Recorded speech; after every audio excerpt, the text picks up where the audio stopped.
Meanwhile, today's extraordinary events in the nation's capital are raising questions about President Trump serving out the rest of his term, which is only a couple more weeks. CBS News is reporting that Trump's cabinet secretaries are talking about invoking the 25th Amendment to remove him.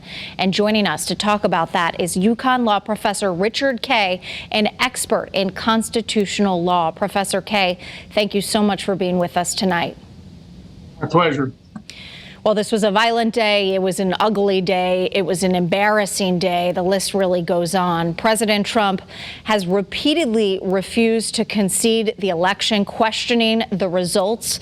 Many are also accusing him today of inciting this violence. What do you believe are the legal ramifications from today's events for the president?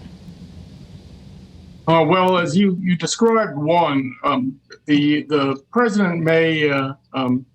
There are two ways in which we might remove the president in this very short period of time. One would be invoking the 25th Amendment. And as you said, the cabinet secretaries are rumored to be talking about that. That requires an action that's endorsed by the vice president and the majority of the cabinet officers. If they agree on a document, they send it to Congress, the president no longer can exercise his authority. The vice president becomes acting president. There's some procedures involved, but if everyone does what they're supposed to promptly, that could be done in a way where the president could not resume his authority until his term. The other is impeachment.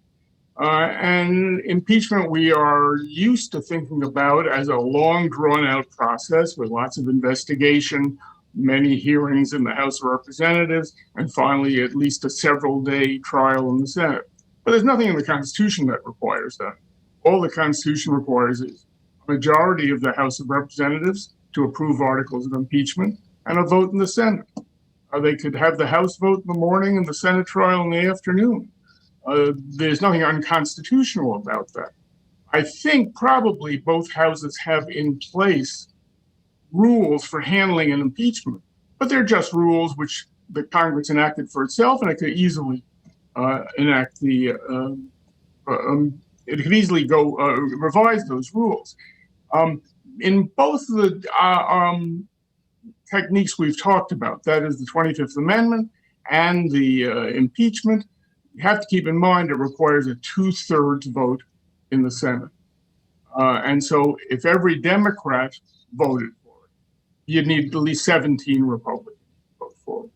Well, we will have to see what happens. That's an old problem, and it may not be worth all of that trouble, only to find that the Senate rejects the movement to remove.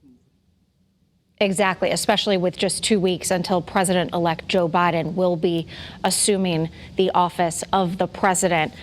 Professor Kaye from UConn, we really appreciate you being with us. Thank you for your insight tonight. Thank you.